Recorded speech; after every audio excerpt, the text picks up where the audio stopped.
Am I the asshole for refusing to share my inheritance with my half-siblings? Hey Reddit, I really need some outside perspectives on my situation. I'm stuck in a family mess that feels like it's spiraling out of control, and I honestly can't tell if I'm doing the right thing anymore. Let me start at the beginning. My name is Daniel, I'm 30, and 6 months ago, my dad, Mike, passed away suddenly from a heart attack. Losing him was brutal. We were close, really close. After my mom died when I was 16, it was just the two of us. My dad was my rock, always there for me, and he did everything to make sure I had a good life despite the loss of my mom. We leaned on each other during those tough years. He was an incredible father, always supportive, and he made sure I knew I was his priority.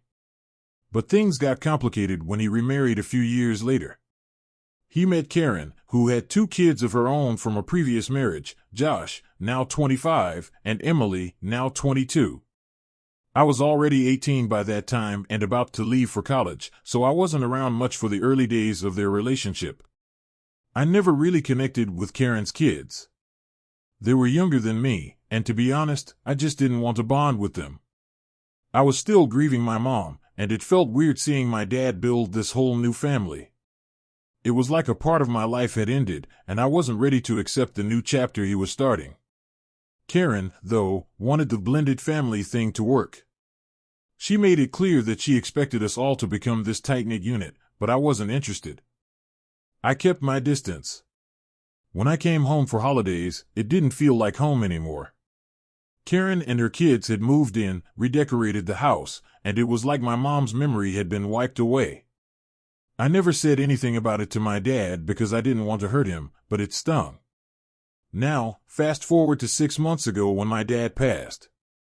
It was sudden, no warning signs. He was only 58, healthy as far as we knew, and just like that, he was gone. The grief hit me hard. My dad had been my world, and I wasn't ready to lose him. The funeral was a blur. Karen and her kids were there, acting like the grieving family, but it felt performative. I know that sounds harsh, but there was always this tension between us, and it didn't disappear just because my dad was gone. After the funeral, things took a sharp turn. When my dad's will was read, it turned out he had left everything to me, his house, his savings, his investments, everything. Karen and her kids were completely cut out. According to the will, my dad had made arrangements for Karen to have access to some funds while he was alive, but after his death, everything was to go to me. I was shocked. I didn't expect to inherit everything. I figured my dad would leave me something, of course, but I thought Karen would at least get the house. I felt a weird mix of emotions, grateful, confused, but also guilty. I didn't ask for this, but at the same time, I knew my dad must have had his reasons. He'd always been clear that he wanted to make sure I was taken care of, especially after losing my mom. But Karen and her kids? They were furious. Karen accused me of manipulating my dad into writing the will this way, which couldn't be further from the truth. I didn't even know what the will said until it was read. But from that moment on, Karen and her kids saw me as the enemy. Josh and Emily started sending me nasty texts, accusing me of being selfish and heartless, saying my dad was like a father to them, and they deserved their fair share. I tried to explain that this was my dad's decision, not mine. But they didn't want to hear it. They felt entitled to a part of the inheritance, and they were determined to fight me for it. Karen lawyered up almost immediately, threatening to contest the will. She claimed my dad had been coerced into writing it, even though the lawyer who handled the will was clear that my dad was of sound mind when he made his decisions. Things got ugly fast. Josh and Emily weren't just sending angry texts, they started posting about me on social media, making me out to be this greedy, manipulative son who had cheated them out of their rightful inheritance. Suddenly, people I hadn't spoken to in years, extended family members, old family friends, were reaching out, asking what was going on. Some were sympathetic, but a lot of them were taking Karen's side. They believed her version of events, that I had somehow tricked my dad into leaving everything to me. At this point, I was overwhelmed. I didn't want to be the bad guy, but I also didn't want to go against my dad's wishes. I knew how much he had sacrificed for me after my mom died, and I felt like this inheritance was his way of making sure I was okay after he was gone. But with Karen's lawyer breathing down my neck and Josh and Emily harassing me nonstop, I started to wonder if maybe I should just give them something to make it all go away. But here's where things got more complicated. The legal battle was dragging on, and the lawyer Karen had hired was determined to challenge every aspect of the will. I had to gather all sorts of documents to prove that my dad was of sound mind when he wrote it. The stress was unbearable. I was still grieving my dad, but instead of being able to process his death, I was stuck in this ugly legal fight with people who were supposed to be family.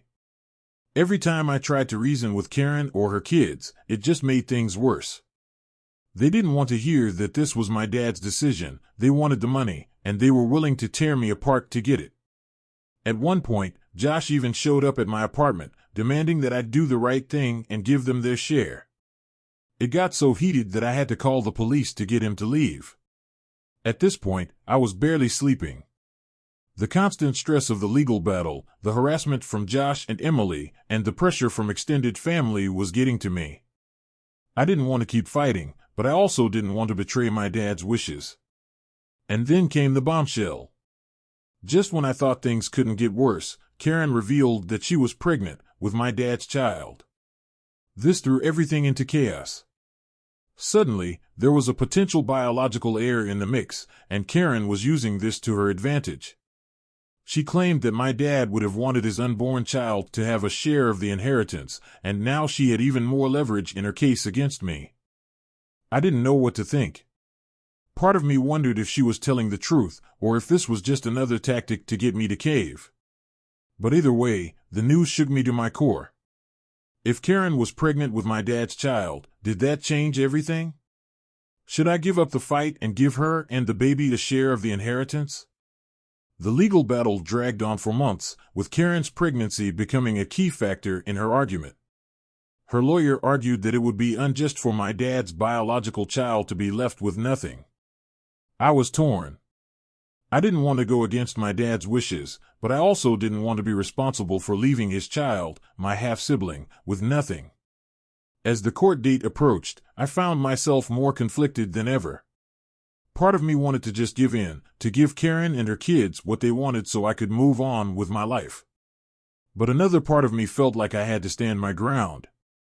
This wasn't about the money, it was about my dad's legacy. He had made his decision, and I wanted to honor that. But then, just a week before the court date, something unexpected happened. Karen's lawyer reached out with a settlement offer. They were willing to drop the case if I agreed to give them a portion of the inheritance, specifically 30%, which would go into a trust for the unborn child. I didn't know what to do. Was this a way out? Would this finally bring an end to the nightmare I'd been living for the past 6 months? But then again, was I betraying my dad's wishes by agreeing to this? In the end, I had to make a decision. And the choice I made? Well, that's where things get interesting.